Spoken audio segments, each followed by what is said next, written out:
When my daughter-in-law looked me in the eye and said, "You're not part of this family gathering anymore," I didn't cry.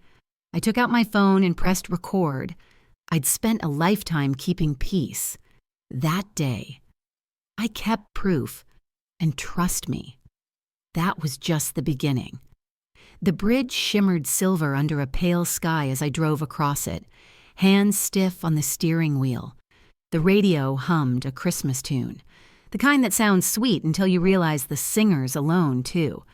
My knees ached from the cold, but I pressed on.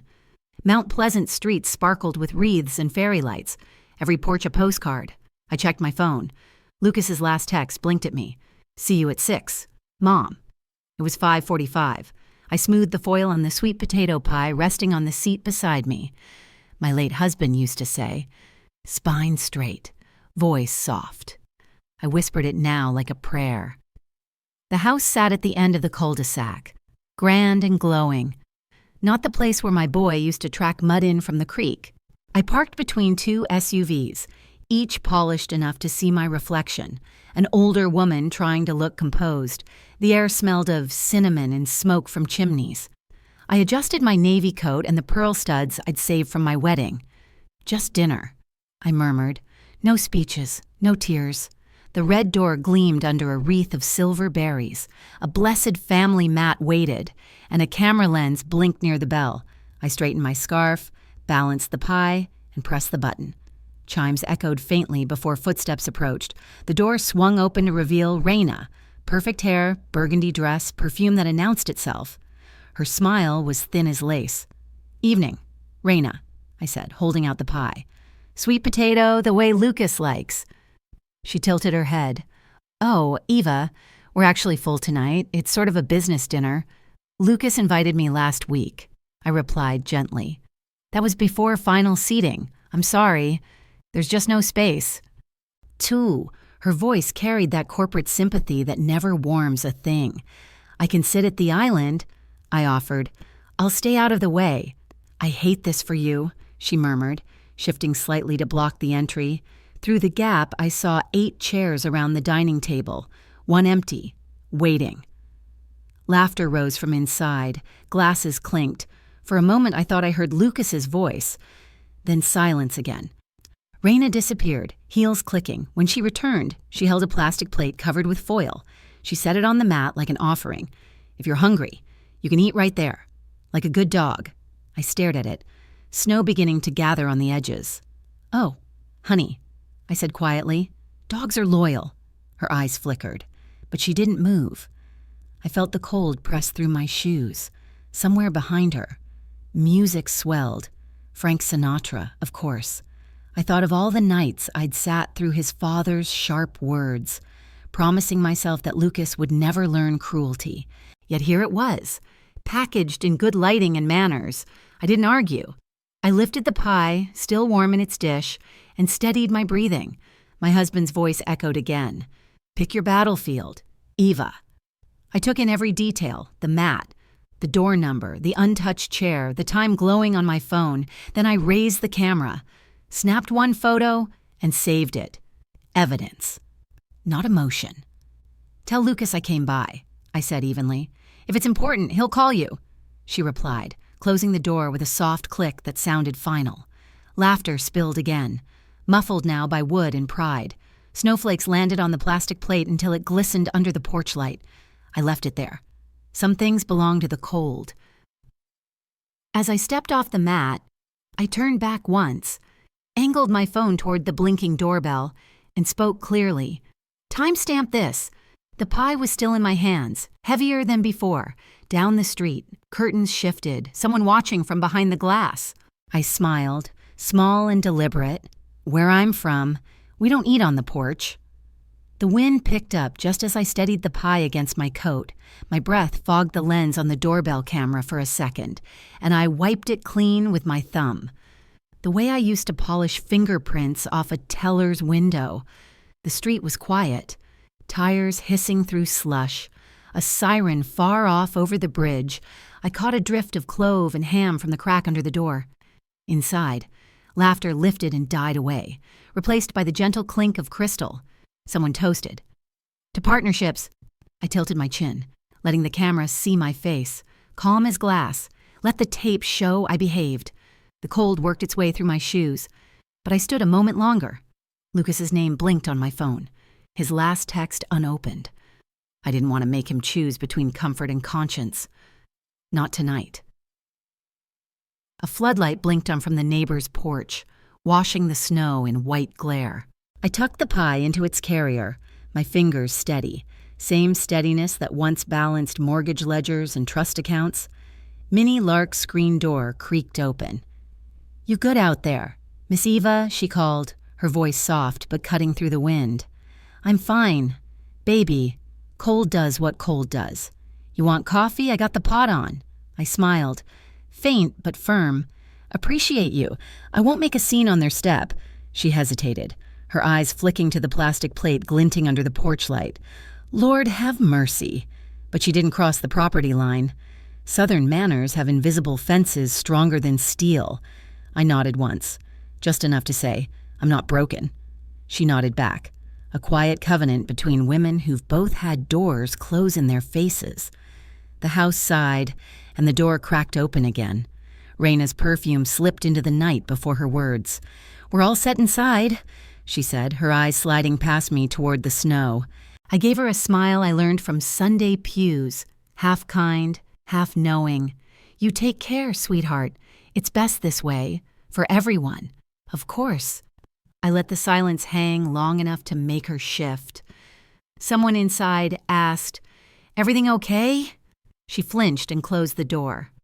I faced the camera again, adjusting so the plate, the mat, and the door number lined up behind me. "Folks call you difficult when you refuse to bleed on cue," I murmured. "I choose not to bleed." Through the window, I caught a glimpse of the dining room, 8 chairs, gold-rimmed plates, and one empty seat turned slightly from the table. A young man whispered, "Is that his mom?" Another voice hushed him.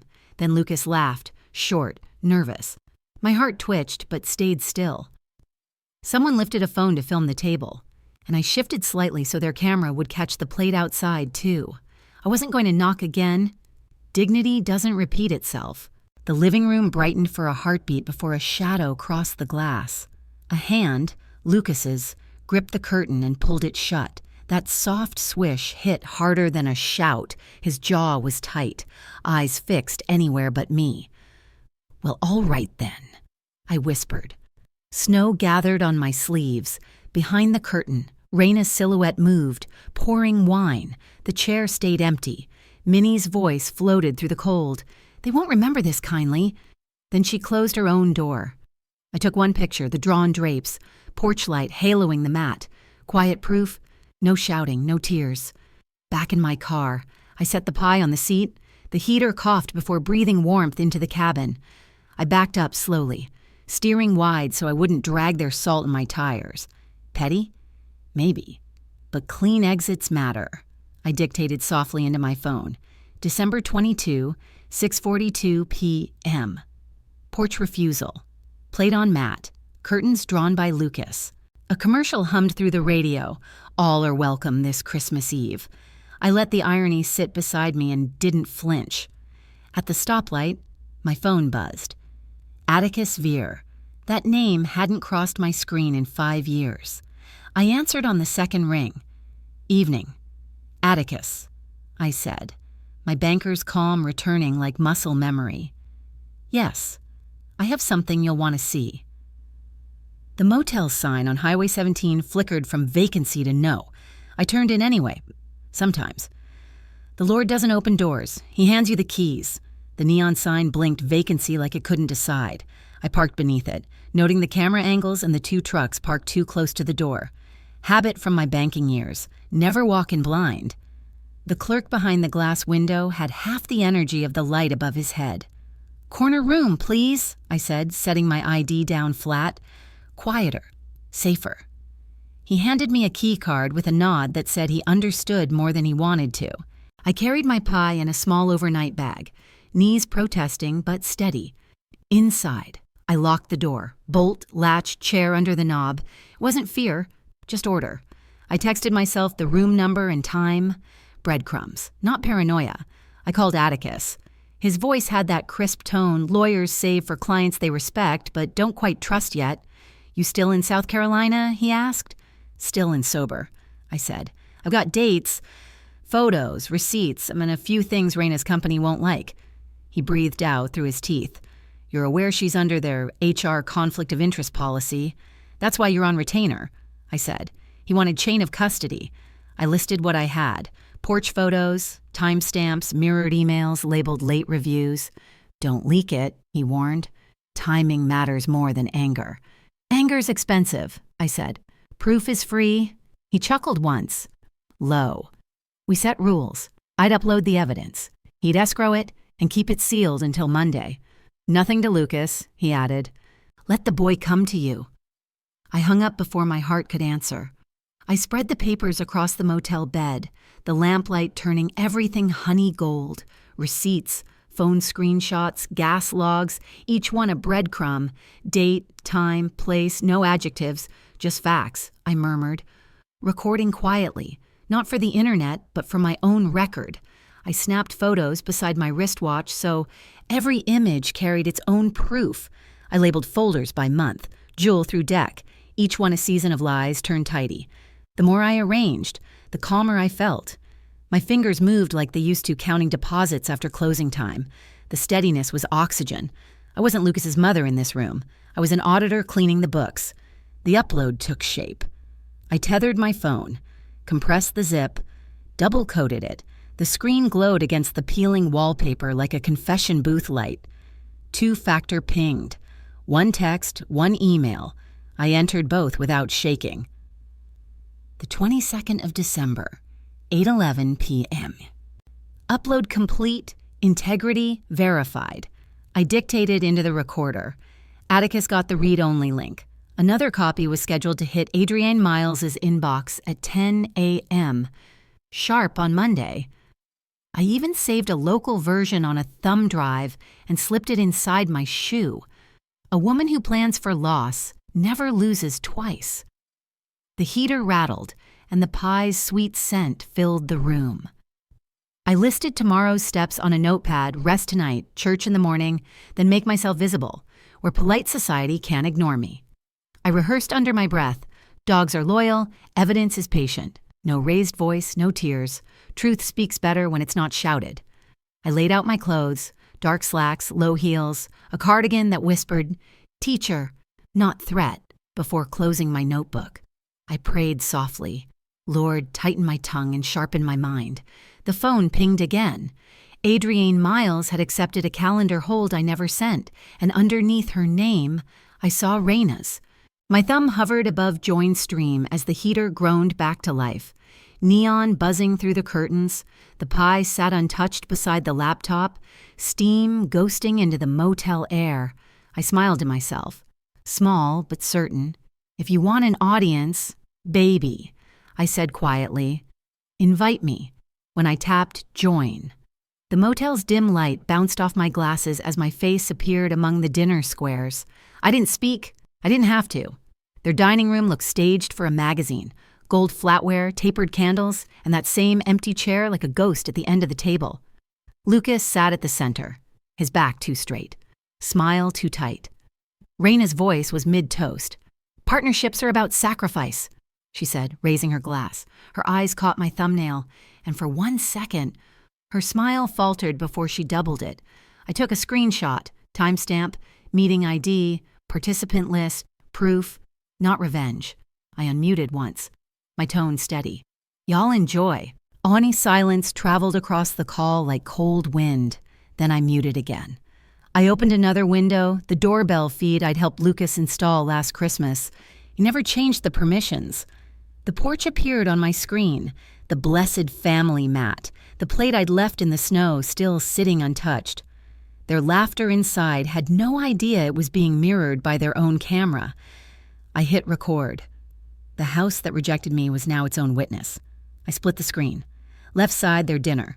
Right side, the porch. Truth and performance side by side. I typed one line for later. No adjectives, just dates and doors. My fingers didn't shake. I texted Atticus. "Porch feed active. Recording at 6:58 p.m. His reply came fast. "Keep it running." A ping slid across the stream. A new banner appeared. HR meeting. Reporting relationships and conflicts. Adrian Miles inviting Raina Covell plus Gideon Rourke. The shift was instant. Raina's lipstick-stiff smile cracked. Gideon looked off camera, throat tight. Lucas blinked at his phone. Confusion written in real time. I leaned closer, unmuted only long enough to say, "Miss Miles, you have my materials time-stamped?" Then I muted again. Chat messages popped up like popcorn. "Is this about overtime? Can we move this to Monday?" Adrienne's reply was ice calm. "No, we cannot." I saved the chat transcript. Policy isn't cruel. Policy just repeats what you try to hide. I drafted one more message on my phone. Add 2 folding tables after the early service tomorrow. Coffee and pastry for volunteers. The church admin replied with a thumbs-up emoji. I reserved the back corner of the fellowship hall, the widows section, where people still whispered softly and no one lied loud. I messaged Lucas privately. 10 minutes after the first service, no scene, no group thread, no digital noise, just time, place, dignity. Then I assembled my trifold board, old-school banker style. 3 photos, plate on mat, curtain drawn, wreath cam still frame. No captions, no anger. I called Minnie Lark and asked her to stand by. Witness, not referee. Atticus and Adrienne would be looped in later that morning, when daylight made liars blink. The stream still ran. I unmuted one last time, voice low, soft Carolina drawl carrying like a hymn. "Baby," I said to Lucas, "I won't fight you at your table." Raina jumped in fast. "Eva misunderstands our boundaries." I didn't look at her. I just let the split screen run. Porch snow glittering under porch light while her curated smile twitched on the left. Gideon was first to log off. Raina followed, claiming poor connection. Lucas stayed frozen, eyes on the empty chair. When I ended the stream, I saved every artifact to the cloud, chat, video, porch footage, and wrote a checklist: church keys, spare batteries, cardigan pressed flat, no battle gear tomorrow, just calm proof. I whispered my nightly prayer: "Lord, keep me useful, not loud." Then the phone pinged twice. Lucas accepted the church invite. Seconds later, another message slid in from an unknown number. "If you show those photos, you'll regret it. Raina." Same brittle tone. Now typed. I took a screenshot, labeled it 22-deck_text_threat, and archived it. I placed the phone face down, listened to the motel heater hum steady, and smiled into the dark. "Tomorrow," I murmured. "The table is mine." The fellowship hall smelled of coffee and lemon polish when I unlocked the door. Hymnals were stacked by the window, light slanting through the stained glass like calm authority. I set up 2 folding tables, straightened the trifold board, and told myself, home turf for gentle truth. But the first car that pulled in wasn't my son's. It was Gideon Rourke's. He came in fast, shoes clacking on tile, portfolio tucked like a weapon. His cologne said corporate control. I kept my cardigan and flats non-threatening, immovable. Minnie Lark sat 2 tables away with her legal pad, quiet but watching. "Let's be smart, Mrs. Marrow," he began, voice rehearsed. "Dates and policies are smart," I replied. I lifted the board, porch plate, wreath cam, timestamp. No volume, just clarity. Sacred spaces teach manners or consequences.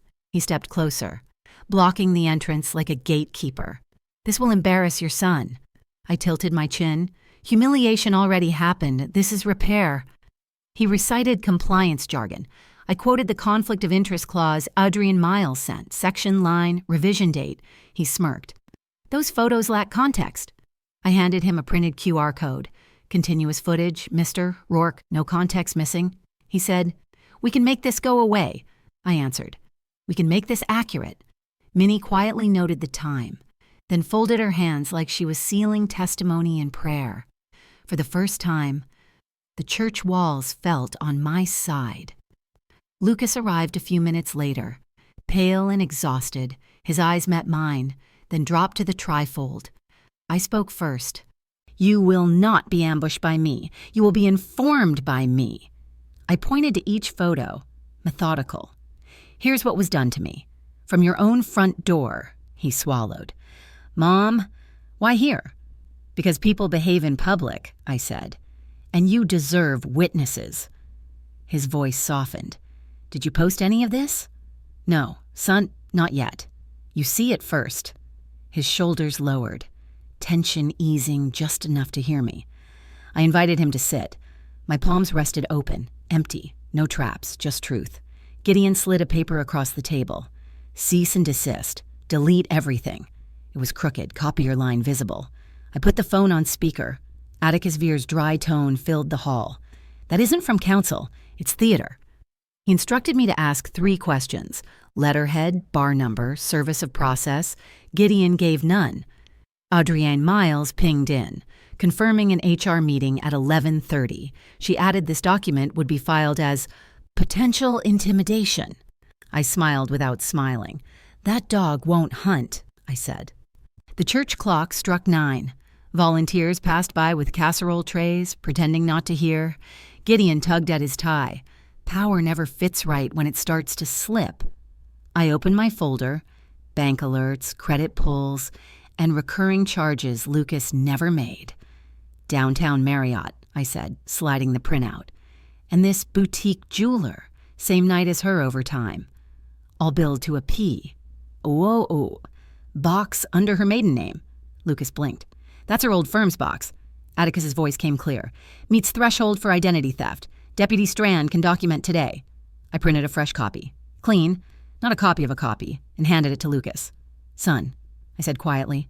Dogs are loyal. Evidence is patient. Which one do you want to keep? A patrol car rolled to the curb outside. The door creaked open. Deputy Cole Strand entered. Steady, not rushed. Ma'am, we got a call about a disturbance and trespass. Behind him stood Raina Cavell, flawless, furious, shaking from something she'd started but couldn't finish. I straightened my cardigan, turned to her and said, If you called the law, darling, let's make it worth their time. Deputy Cole Strand's presence quieted the air like a tuning fork. He asked everyone to take a seat. Minnie and I at one side. Lucas centered. Raina and Gideon opposite. His tone was polite but firm. We're here because someone called about a disturbance and trespass, he said, checking the time on his body cam. This is private church property, correct? I handed him my text from the church admin granting table use. Minnie verified the key log. Paper before feelings, she murmured. The deputy nodded, noting it on his pad. We'll go in order, complainant, respondent, witnesses. He clicked on the recorder. I inhaled once. Steady. Deputy, I said. I'll be submitting my exhibits alongside my statement. He nodded again. I told myself, be the quiet in their storm. Let paper talk. I spoke cleanly, like balancing columns. On December 22nd, I was invited to dinner at my son's home. I arrived on time, was refused entry, handed a plastic plate on the mat, and later witnessed events via their own stream. I handed over the wreath cam still and timestamp photos, the foil plate glowing faintly in the print. Lucas confirmed his text inviting me. I didn't know he began, but his voice trailed. Raina leaned forward. This is harassment, she snapped. The deputy raised a hand. Ma'am, dates and documents, please. She had none. Gideon interjected. I'm advising her informally. Then you're not her counsel of record, the deputy said evenly. He logged an incident number, adding a note. Potential financial misconduct, identity theft elements. His professionalism felt like oxygen.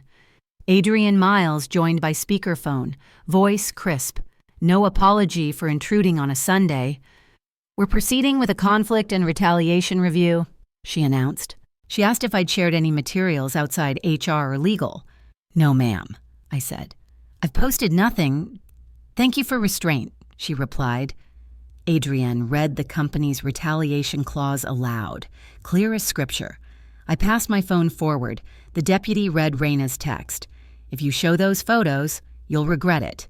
Exhibit R1. Administrative leave, effective immediately, Adrienne said. Mr. Rourke, avoid witness contact. Gideon frowned. It's the holidays. Adrian's voice didn't waver. Policy doesn't close for Christmas. I didn't smile. Silence was victory enough. I laid out my final sheet. 3 columns, porch timestamp, dinner stream capture, and text alert. All synchronized, I explained. Minnie initialed each page. The deputy's camera panned slowly across the table. Shows sequence, I said. Not confusion. Lucas studied the times, saw how Raina's refusal lined up before her claim of no room. His shoulders sagged. He twisted his wedding ring, then set it down like something that had finished its meaning. The deputy asked me to repeat what I said on the live stream. I did, word for word, tone unchanged. Gideon muttered. Out of context. The deputy answered dryly. That's why we time sync. For once, no one argued. Atticus Veer's voice cut through on speaker. Lucas. Sign the identity theft affidavit.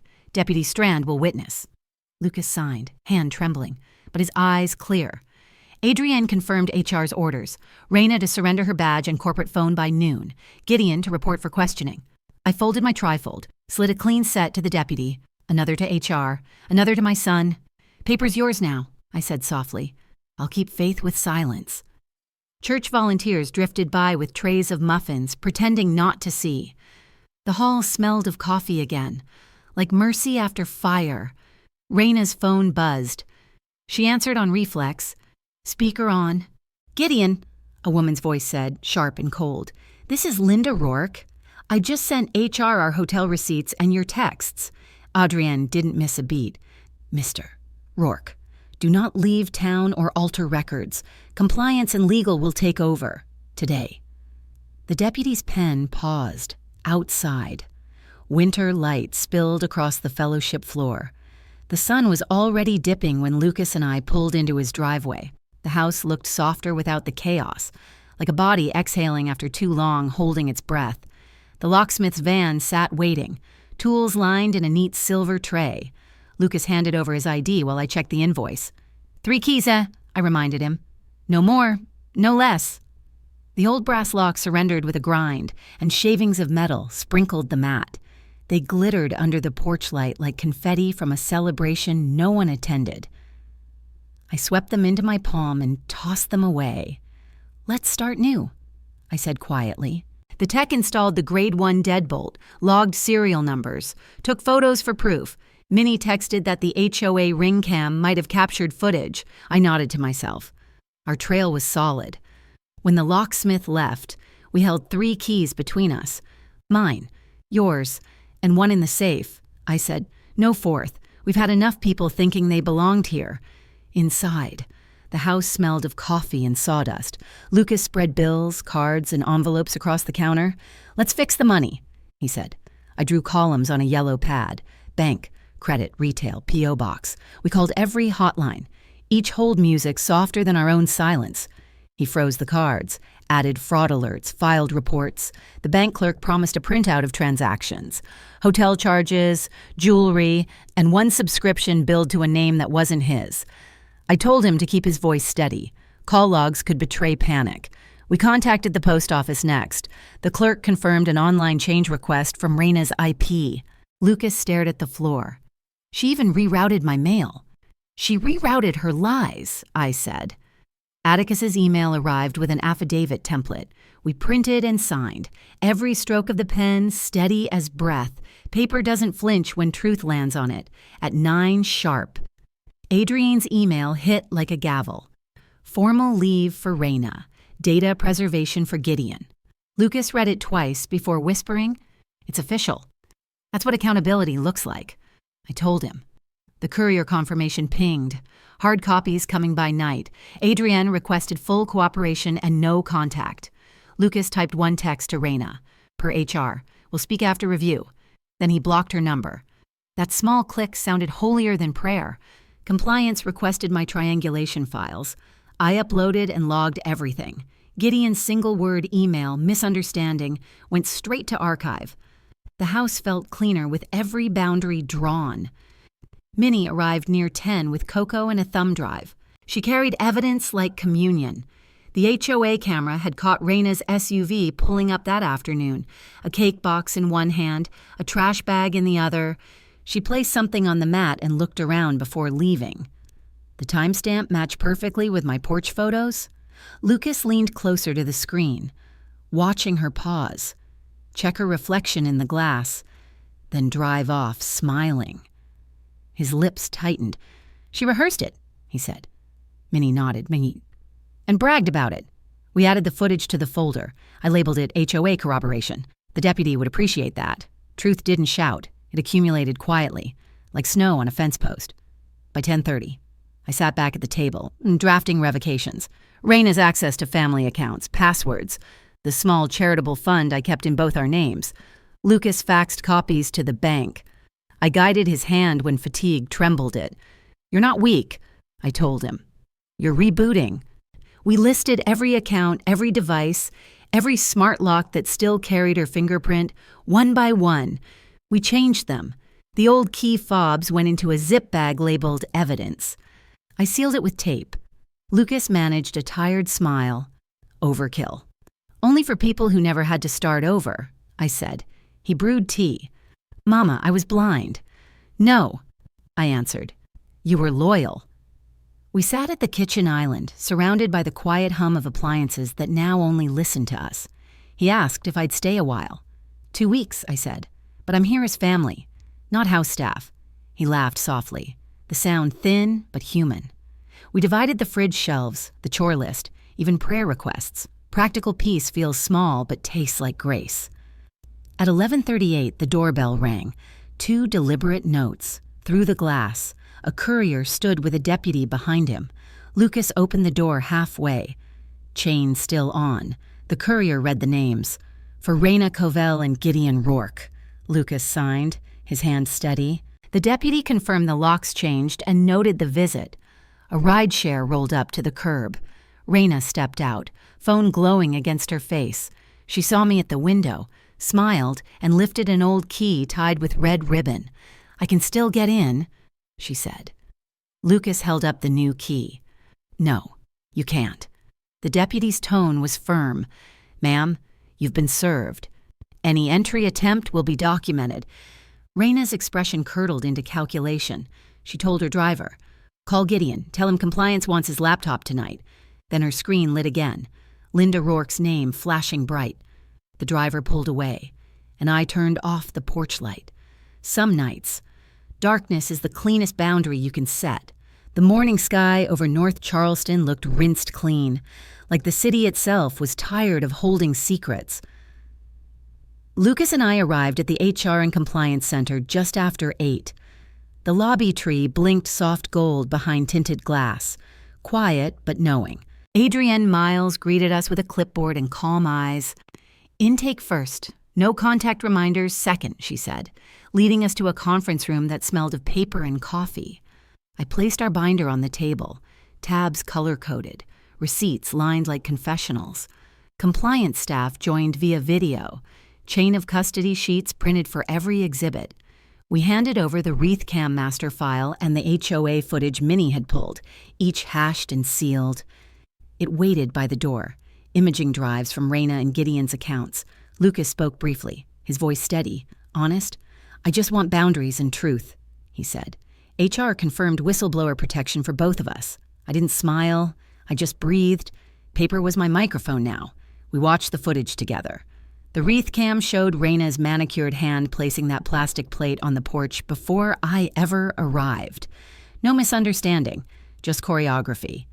The HOA clip followed. Timestamp perfect. 3:42 p.m. Cake box and a trash bag. Expense logs revealed a bar charge under Gideon's name during Raina's supposed client call. Compliance leaned in. Metadata didn't lie. Calendar entries showed edits after the event. Meeting moved stamped in revision history. Adrienne scrolled through the text thread. Raina claiming late work hours while GPS pings lit the hotel garage. No one spoke. The hum of the projector filled the silence. Adrienne finally asked, "Mrs. Merrow, do you wish to add anything?" I said. "Oh, no." The paper spoke. For the first time, truth didn't need my voice. Then the air changed. Security entered, calm but certain. Raina arrived, her tone brittle.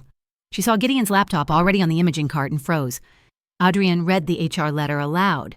Termination pending, severance forfeited, fidelity clause invoked. Effective immediately, she said. Raina tried to frame it as a domestic misunderstanding. Compliance countered, citing reputation risk and premeditated conduct. Gideon's access was revoked mid-sentence. His badge went dead in his hand. The IT tech retrieved his phone, recorded consent, and sealed it in a silver envelope. Legal confirmed the non-disparagement clause. If violated, counsel said flatly. Remedy is automatic, Adrienne added. Sheriff notice for Lucas's residence already filed. I handed her a final document. The postmaster's confirmation of P.O. box fraud. Her eyebrows lifted slightly. Pattern noted, she said. We drove straight to the sheriff's annex. Deputy Strand met us with a nod and new paperwork. He issued a formal no-entry warning for Raina. Logged the staged plate incident as aggravating context. The postal inspector called during the process. Online box changes traced to her residential IP. The bank manager confirmed the fraud audit had begun. Lucas filed his protective order request. Hearing set for January. Atticus's voice crackled through the speaker. Solid work, Eva. I answered. No work, just order. And we stopped for lunch at a diner with red vinyl seats. The waitress poured coffee and said, Merry Christmas, baby. I smiled back. It's finally getting there. That night, Lucas and I sat at his kitchen island again, our command post. He signed a boundary agreement. Finances separate, counseling booked, cameras locked to new passwords. We dropped Raina's red-ribboned key into an evidence bag. I folded my mother's quilt at the foot of my bed upstairs. Her stitches always held where words didn't. At evening service, candles flickered against stained glass. Minnie hugged me afterward. Paper impatience. Mama, I whispered back. Sharpest tools I own. When we got home, the inbox pinged once more. HR confirmations TOA, termination executed, restitution in process, devices retained. A voicemail from Linda Rourke followed. I told my boy to stop. He didn't. Her voice cracked mid-sentence, soft as repentance. I forwarded it to compliance, then sat in the dark, letting stillness settle. Lucas came in quietly. I'll be all right, Mama. I reached across the table, touched his hand. You will now, because you're choosing peace, not proof. At 9, the doorbell rang. A courier stood in the cold with a white envelope bearing my name, Evangeline Marrow. Inside, a formal letter from corporate ethics, a commendation and an invitation to consult on family impact ethics. Next spring, paid. Travel covered. I closed the door, pressed the letter to my chest, and looked at the quiet house that finally belonged to itself. Some victories don't sing. They hum, steady and low, like a mother's prayer finding rest at last. As I pinned the ethics letter to the fridge, my phone buzzed. Unknown number. Charleston area code, a woman's voice whispered. Mrs. Marrow, someone just accessed your old bank box. The line clicked dead. Outside, a car idled too long at the curb. I turned off the light and whispered, Not again.